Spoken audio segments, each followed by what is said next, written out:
गीता को तारीफ शब्द पता ही नहीं था। घर के सारे काम वहाँ एकदम सही सही करती थी। खाना बहुत स्वादिष्ट बनाती थी, लेकिन फिर भी आज का खाना अच्छा बना बहू, ऐसा उसकी सास कभी भी नहीं बोलती थी। और पति भी कभी उसकी प्रशंसा नहीं करता था। उसका बनाया हुआ खाना चुपचाप खाकर उठकर दोनों पति और सास चले जाते थे। उसने खाना खाया या नहीं, इस बात का उन दोनों को फर्क नहीं पड़ता था। सास को वहाँ पसंद नहीं थी।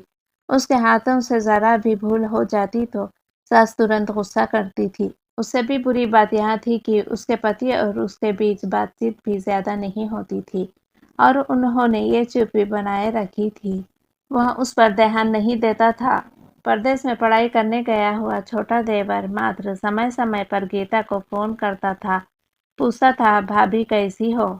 उसका फोन आने पर गीता बहुत खुश होती थी। अपना मन हल्का करने का उचित समय था गीता का। कुछ ही दिनों में देवर की पढ़ाई खत्म हो गई और वहां घर आया। थोड़े समय के भीतर उसे एक अच्छी नौकरी भी मिल गई। गीता को बहुत आनंद हुआ।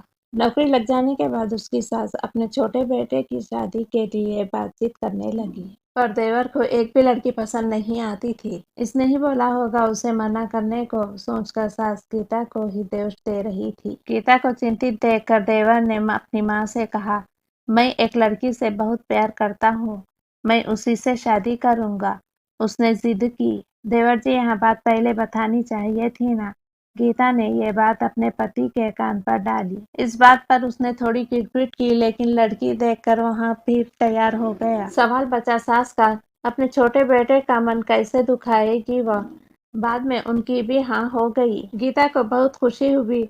उसे लगा कि एक अच्छी सहेली आ जाएगी अब साथ देने के लिए, दिल के राज बताने के लिए।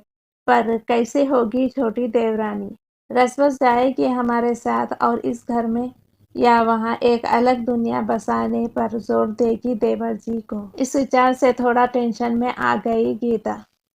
कुछ दिनों बाद गीता की छोटी देवरानी चौखट लांग कर घर में आ गई। देवरानी ने घर में आते ही सारे घर की जिम्मेदारी अपने हाथों में ले ली। अब सास ने अपनी छोटी बहू की ज्यादा ही तारीफ करना शुरू कर दिया। उसे माँ जैसा प्यार करने लगी। यह देखकर वहाँ गीता की आंखों में आंसू आ जाते। वो सोचती, मैं भी तो यही काम करती थी, फिर मेरे साथ ही क्यों ऐसा बर्ताव। अब थोड़े दिनों बाद छोटी देवरानी पूरे घर पर राज करेगी और फिर मेरी जगह वहां पर कोने में होगी। अपने ही विचारों में खो गई गीता। गीता के भाव समझने पर छोटी देवरानी गीता के हाथ अपने हाथ में लेकर बोली, दीदी मुझे सब पता है, मुझे अपनी छोटी बहन समझिए, देखना बहुत जल्दी सब ठीक हो जाएगा। छोटी देवरानी ने पूरे घर की जिम्मेदारी तो ले ली, लेकिन कामों में कुछ न कुछ बार बार भूल जाती थी। फिर देवरानी गीता के पास आती और मदद मांगती थी। ऐसा रोज ही होने लगा। यहाँ देखकर सास गुस्सा हो गई। मेरे रहते हुए वहाँ छोटी बहू बड़ी बहू को क्यों पूछती रहती है। फिर सास भी रसोई घर में आकर चार काम शुरू करने लगी। धीरे धीरे वहाँ छोटी बहू के साथ साथ अनजाने में बड़ी बहू से भी प्यार से बर्ताव करने लगी। भूल समझकर समझाने लगी। अब सास और दोनों भाइयों में अच्छी दोस्ती होने लगी। इस वजह से बड़ी बहू का स्वभाव भी अच्छा होने लगा। उसके स्वभाव में खुलापन आ गया। सास भी दोनों के साथ कभी शॉपिंग तो कभी फिल्म देखने जाने लगी। वो अपनी दोनों बहुओं को समान प्यार करने लगी थी। इस वजह से घर का माहौल हंसता खेलता हो गया। इसके अलावा अपने भाई और उसकी पत्नी की बॉन्डिंग देखकर गीता का पति भी उसके साथ अच्छा व्यवहार करने लगा। यह देखकर छोटी देवरानी बहुत खुश हुई। दीदी, घर पर पहले आपका ही हक था, ऐसा बोलकर छोटी बहू ने पूरी घर की जिम्मेदारी अपने जेठानी को दे दी। साल भर में गीता के देवर को अच्छे वेतन और बड़ी पोस्ट पर स्थानांतरित किया गया। अब छोटी देवरानी भी अपने पति के साथ परदेश जाएगी और मैं फिर अकेली रह जाऊंगी। इतना ही नहीं, इतने सालों बाद सास का व्यवहार जो बदल गया था, वह फिर से वही हो गया तो इस विचार से गीता डर गई। देवरानी की गीता को इतनी आदत हो गई थी कि उसके बिना घर काटने को दौड़ेगा। देवरानी के आ जाने से घर का माहौल बदल गया था। वहाँ थी ही खुशमिजाज और ऊर्जावान, जैसे के नाम से पता चलता है। यहाँ देवरानी की हालत भी कुछ अलग नहीं थी। उसे दुख हुआ कि यदि यहाँ रहना पड़ा तो उसे अपने पति से दूर रहना पड़ेगा।